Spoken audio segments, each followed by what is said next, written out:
Greetings, fellow action figure connoisseurs, and welcome to another episode of Digital Caveman Presents Star Wars Wednesday. I, as always, am your host, the Digital Caveman, and today I will be presenting you with Star Wars, the Black Series, the Bad Batch, Omega in Mercenary gear. Let's get into it!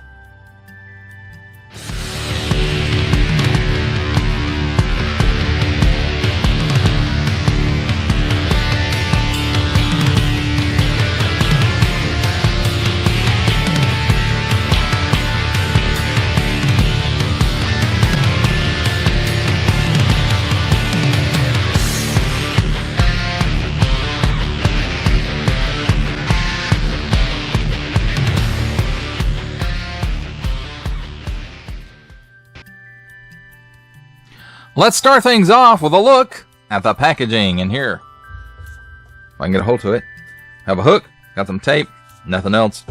On the front, Star Wars The Black Series. Nice digital render of Omega in her mercenary gear from Season 2 of The Bad Batch. Star Wars The Bad Batch, and there's a stripe.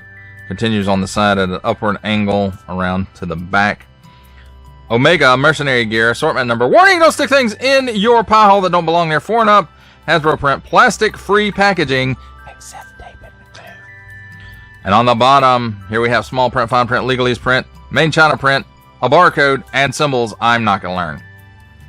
On this side, Star Wars The Black Series, nice digital render of the figure and accessories, shows that she is 4.6 inches tall, or 11.7 centimeters. And in case you forgot from when I talked about it on the front of the packaging, plastic-free packaging, except tape and glue. And then that thing.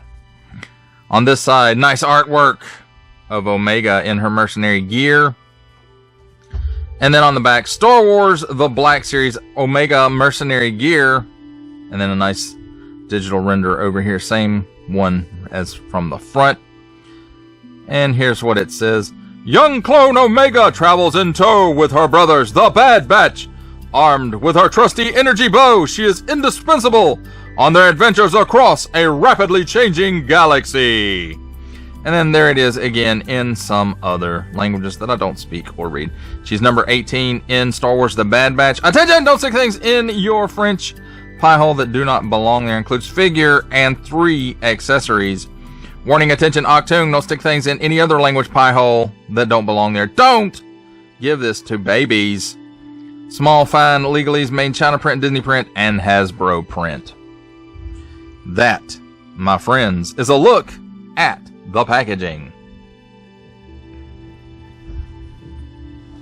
Let's take a look at the figure and her accessories. And first up, we have her collapsed down energy bow.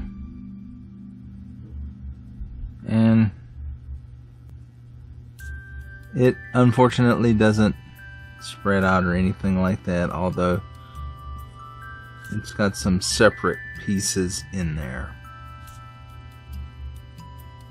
So it's got a little post on it right there, and I'll show you where that goes later. So it does have nice paint apps on. I'm assuming it's molded in this color plastic, and then it has this nice glossy gold or bronze paint on it.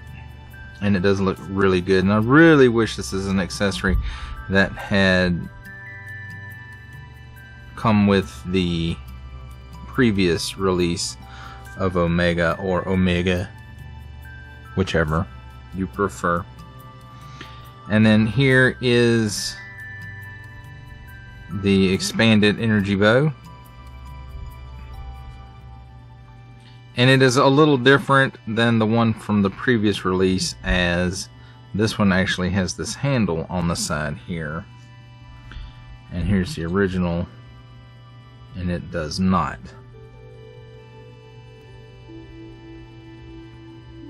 So that's a very nice looking. Again, I think it's molded in this color plastic, and then these gold or bronze paint apps are extra, and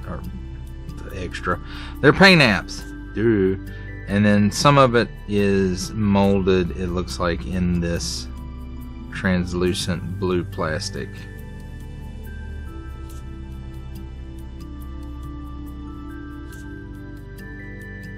So it's a very nice looking version of the weapon. And then here we have the last accessory, an extra head, and here we have handy dandy tweezers. Again, something that I wish would have come with the previous release is a head like this, or at least similar to this, where she wasn't wearing the jeweled headband, or whatever you want to call it, the head necklace thing that she wore in the first couple of episodes of season 1. And it's nicely sculpted, and they have really turned the glossiness on the faces way down, at least with this particular head. And I think they're still using that same printing technology on it. It does appear that way, and it did print it in there nice. There is a little bit of a blemish right there above the eye, but that may just be mine. And I wouldn't have minded if they put just a slight wash in the hair just to help it stand out a little bit more, but I understand why they didn't, because they want this to skew between the animation and the real life look so that it fits in with the rest of the line. And you know, the unwashed, so to speak, hair, you know, lends itself more toward skews more toward the animation. But very nice. And one thing I thought is maybe you could swap these heads, and I'm assuming that you can, but unfortunately when I pop the head off of this one, the dumbbell stays in the head, so I may have to heat it up and see if I can get that done, because I really don't like that other head, and I would much prefer to put this head on it, even though the skin tone might not match exactly. I would prefer to put this head on this body and leave the one that's currently on the other one on that one. So there we go, that's all the accessories. Let's take a look at the figure herself.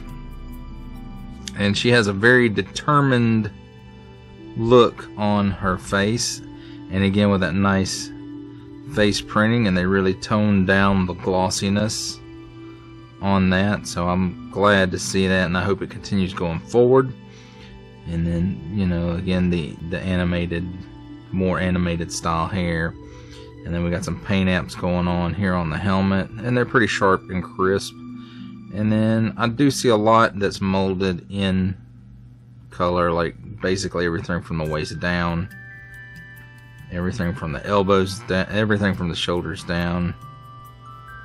This brown, or it might not be brown, I'm colorblind, don't make fun of handicapped people, but the color here of the shirt under the jacket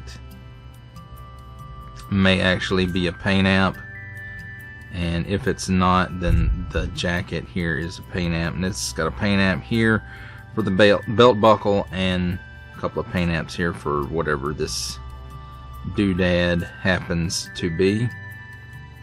And that pretty much does it for the paint apps on this figure. As far as her articulation goes, she can look up slightly. She can look down that far, and you can see the head, neck, and torso are all separate pieces. She's got some chicken neck for that Bad Batch rave later. Plenty of waggle. She can do the full exorcist. 360 degree rotation at the shoulder, and the arm comes out to slightly above 90 degrees. Nothing in the upper bicep. Hinge and swivel at the elbow, or single hinge and swivel. Swivels around 360 degrees. Let me do that again in case you didn't see it, because my fat thumb was in the way. So 360 degree rotation there, and you get approximately a 90 degree bend. 360 degree rotation at the wrist on an in and out hinge, and on the other side an up and down hinge. Woohoo! And nothing in the torso, and there's the dumbbell or ball joint here at the waist, and it gives her plenty of hula action. She can bend forward that far and backwards that far. And I think the belt and strap are hindering that slightly, but not a whole lot. And then of course she can lean left and right. And 360 degrees of rotation there at the waist as well. At the hips, she can give you that much of the splits. Kicks forward under 90 degrees and back about 3 steps maybe. So that's pretty good. Cut at the upper thigh for a 360 degree rotation. Hey, wait a minute. 360 degree rotation. Getting ahead of myself there a little bit. Single hinge and swivel at the knee, swivels around 360 degrees and gives you a little better than 90 degree bend there at the knee. Now there's also at the top of the shin a boot cut, and it goes 360 degrees as well. Then at the ankles, tilts down that far, tilts up slightly, and forward facing pin for rocker. Now as far as the expanded bow, I think you guys can kind of figure out how that works. She holds it in this hand and draws it with this hand.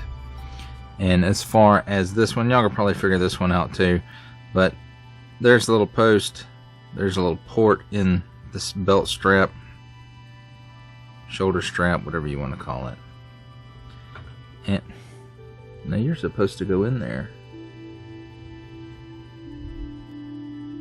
And I'd have to go back and watch to see which way that she wears this, but I'll put it like that, just for demonstrative purposes. That, my friends, is a look at Omega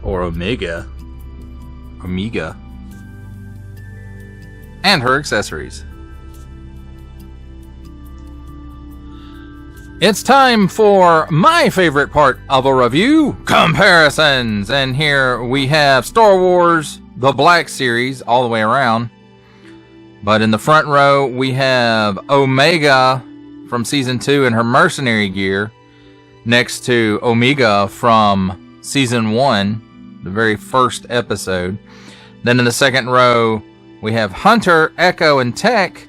And in the back row, we have Wrecker and Crosshair in his Imperial armor.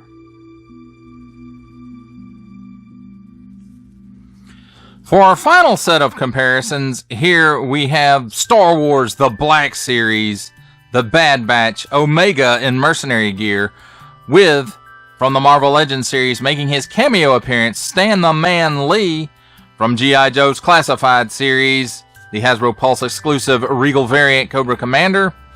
Our final Black Series comparison, the Archive Edition 501st Legion Clone Trooper. And for a 7-inch scale comparison from the Masters of the Universe Masterverse line, the 40th Anniversary He-Man. For final thoughts on Star Wars The Black Series Omega in her Mercenary gear from the Bad Batch Season 2, I have to say, I think even though there may be a little bit of reuse here, I do think this is a much better figure than the Season 1 Bad Batch Omega, or Omega, however you like to pronounce it. I'm going to say Omega. I do like that she comes with an alternate head that you can use without the helmet. I like the fact that she comes with her laser bow in its folded up configuration, and that it can store on her back. I think that was really a big piece that was missing from that original Season 1 figure, along with the alternate head, of course. I really do wish that that figure had come with an alternate head as well. And then the updated version of the folded out laser bow that we get with this figure too is also very nice. It's not super different from the last release, but it is different enough that you can tell the difference. And given the choice between the two, I really would take this Season 2 version over the Season 1. And I had passed on the Season 2 versions of Clone Force 99. And this figure is actually making me regret that decision now. Of course, along with Season 2 of the Bad Batch. But I do think the Season 1 look is really the definitive look for the group. At least the adult clones. And then I think this is the definitive look for Omega. At least in this time frame. So, you know, I really do like this figure. And it makes me want to go back and see if I can find those other Season 2 Bad Batch figures now. I doubt I will, not at a decent price at any rate. So,